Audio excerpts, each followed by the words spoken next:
Welcome. You have reached review time with Imperial, and today's review will be Your Honor Season 2, Episode 5. Subscribe to the channel, like the video. Let's begin.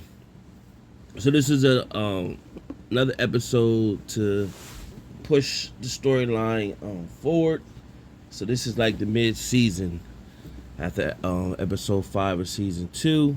So it picks right up after the last episode of Episode 4, where you had Jimmy Baxter's birthday party, and Michael pulled out the recording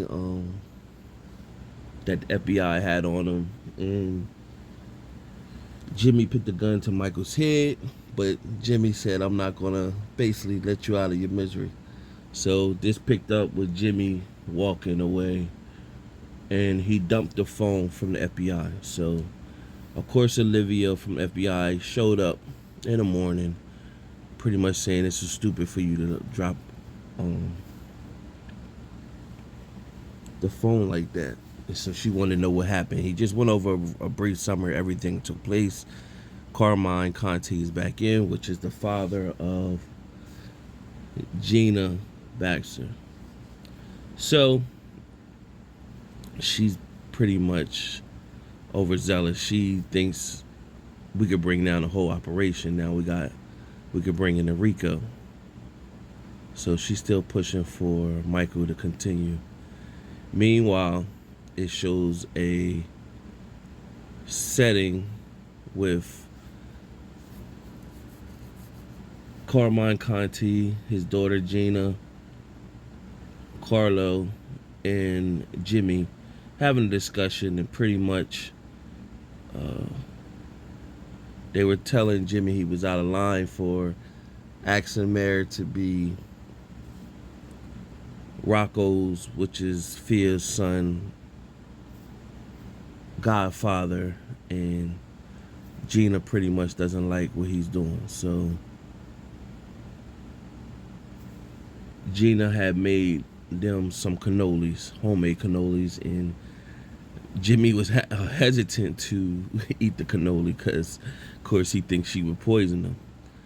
But she just really doesn't like the way that he's doing business. But she pretty much is like, she got a struggle with, she don't like the way he doing business. She kind of through with him, but she still love him. That's her husband.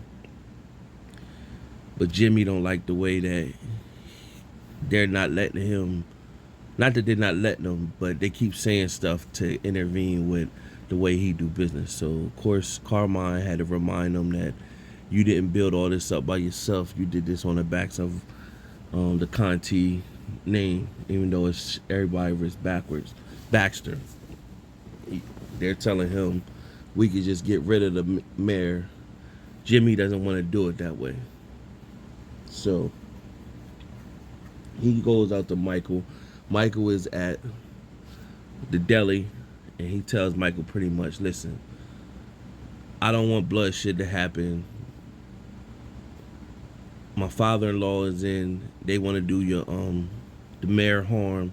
I need you to get with him and pretty much tell him he need to do business or it's gonna be problems. So Michael reached out to the judge, which is his best friend, pretty much told him everything, why he was let out of jail, and told him basically what he was up against. So, and the mayor's name is Charlie, of course. So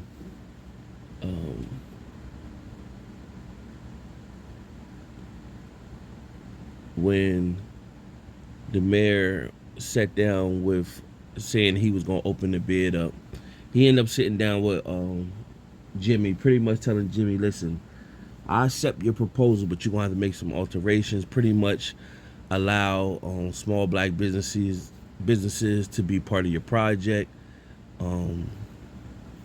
I need schools, I need libraries built on your project, and this has to be a genuine partnership for both parties, not just you. So Jimmy shook on it. Meanwhile, once Jimmy left, Charlie contacted Olivia and pretty much told her, listen, I did what you asked, and he accepted. So now she's getting involved. Now Charlie knows everything. Meanwhile, you got the storyline with Big Mo and Eugene showing up with the money. So they brought Little Mo there, tied him up, and the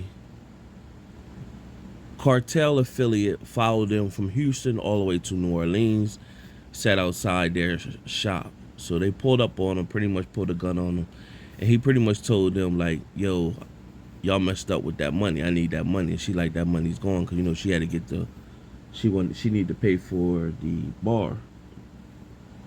And he said she pretty much was like, "Well, y'all need to do business with us. You need to front us some product so that we can start making some money, and then we will start breaking you off, and we give you money in increments." So she's telling him like, "You don't need to go back empty-handed because they ain't gonna be feeling that." So he pretty much told her, "Listen, if I come up missing, it's gonna be a problem." So she agreed that she got it to 15% their way. Meanwhile, she didn't know what to do with Eugene and didn't know what to do with Little Mo, but she can't look weak in the process. So she was going to make a move on Little Mo, and then her girlfriend came in. And the girlfriend seen her, and the girlfriend rushed out. She went behind her, pretty much said, "You know what type business I'm in, so why you tripping?" And the girlfriend reminded her, "Yeah, that's not somebody off the street. That's your family. That's your nephew. Little Mo is your nephew. Despite what he did, that's still your nephew. You just can't write him off like that. Treat him like somebody off the street." So that kind of touched home with her. So what she pretty much was saying to Eugene is like, "You need to go back to Houston with my sister. She'll take care of you, and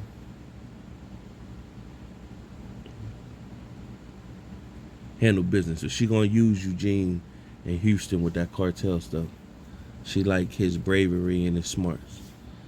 Meanwhile, you have Little Mo. So she walked over to Little Mo and cut the straps off of him, and pretty much said, "You nothing to me, and you ain't family, you ain't blood.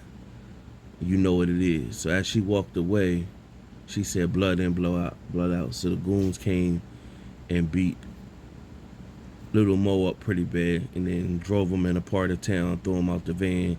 He was beat up pretty bad. So that was a storyline with that. Meanwhile, you had Olivia. She needed she knew she had nothing to motivate Michael no more, especially after he told everything to Charlie. So she linked up with Detective Nancy. She's been had a hard on for Michael or whatever. So Detective Nancy pretty much said she been looking over some things, and sometimes she get in her own way and she overlooks some things. So it shows something to the case that she was looking at. So of course, when Michael told the FBI agent Olivia, "Hey, I'm done with everything," she let in Detective Nancy. She came in and grabbed him, brought him down to the precinct, and pretty much said to him, he pretty much like, "I don't got nothing else to say, man." So she came in and said, "Well, where were you at the night of your wife's murder?"